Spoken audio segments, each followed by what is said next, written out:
আসসালামু আলাইকুম ওয়া রাহমাতুল্লাহি ওয়া বারাকাতুহু। আজকের আলোচ্য বিষয় বিসমিল্লাহির রহমানির রহিম এর গুণাগুণ। রব্বুল আলামিন তিনিও কোরআনুল কারীমের মধ্যেই বিসমিল্লাহির রহমানির রহিম দিয়েই শুরু করেছেন। এই বিষয়ে আজকের একটু কথা বলতে চাই, সবাই শুনবো ইনশাআল্লাহ। বিসমিল্লাহির রহমানির রহিম, ইন্নাহু মিন সুলাইমানা ওয়া ইন্নাহু বিসমিল্লাহির রহমানির রহিম। এই বিসমিল্লাহ এর অনেক ব্যাপার আছে। প্রথম হচ্ছে এটা কোরআনের একটা আয়াত, আর একটা সূরা থেকে আরেকটা সূরা পার্থক্য করার জন্য বিসমিল্লাহ মহান রব্বুল আলামিন ব্যবহার করেছেন। এই বিসমিল্লাহ কি ও কেন, এর অনেক বিশেষত্ব আছে।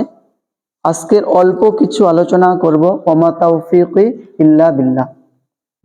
আল্লাহর নবী সাল্লাল্লাহু আলাইহি সাল্লাম বলেছেন, কুল্লু আমরিন জিবালিন লাম ইবদা বিসমিল্লাহ ফাহু আখতা। মহান আল্লাহর নবী সাল্লাল্লাহু আলাইহি ওয়াসাল্লাম তিনি বলেন, প্রত্যেক ওই কাজ যে কাজে আল্লাহর নাম নেই বা বিসমিল্লাহ নেই সেটা অসম্পূর্ণ। এখন প্রশ্ন উঠবে যে অসম্পূর্ণ কেন? অসম্পূর্ণ বলতে, মনে করুন একটা মানুষ এক গ্লাস পানি পান করলো বিসমিল্লাহ বলে, তারও পিপাসা মিটল। আর আরেকটা মানুষ তিনিও পানি পান করলো কিন্তু বিসমিল্লাহ বলল না, তারও তৃষ্ণা মিটল। কিন্তু পার্থক্য হলো কি? সওয়াবের পার্থক্য। একজন সওয়াব পেল আর একজন সওয়াব পেল না।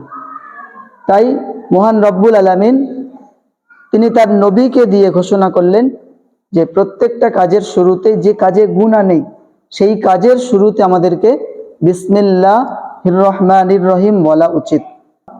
বিশ্বনবী রাসূল সাল্লাল্লাহু আলাইহি ওয়াসাল্লাম তিনি বলেছেন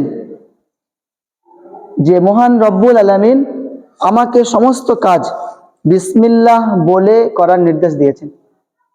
আমরা জানি যে বিসমিল্লাহর দ্বারা কি হয়। মহান স্রষ্টা রব্বুল আলামিন, তার কেউ নেই। আল্লাহর না সন্তান আছে, না স্ত্রী আছে, না পরিবার আছে।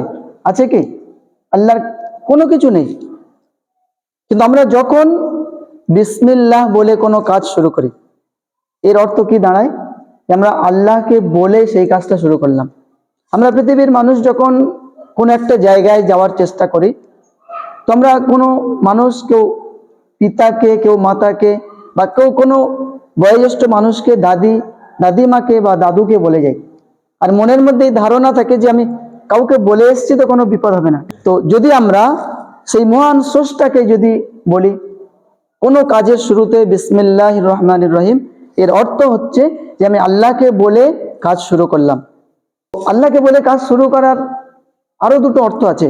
বিসমিল্লাহ মানে আল্লাহর নামের সঙ্গে, আর রহমান আর রহিম। রহমান মানে দয়ালু, আর রহিম মানে দয়ালু। যে আমি যদি কোনো কাজ করি আল্লাহর নাম দিয়ে বা বিসমিল্লাহ দিয়ে, ওই কাজের মধ্যে আল্লাহ রাব্বুল আলামিন বরকত দান করবেন। বলুন সুবহানাল্লাহ।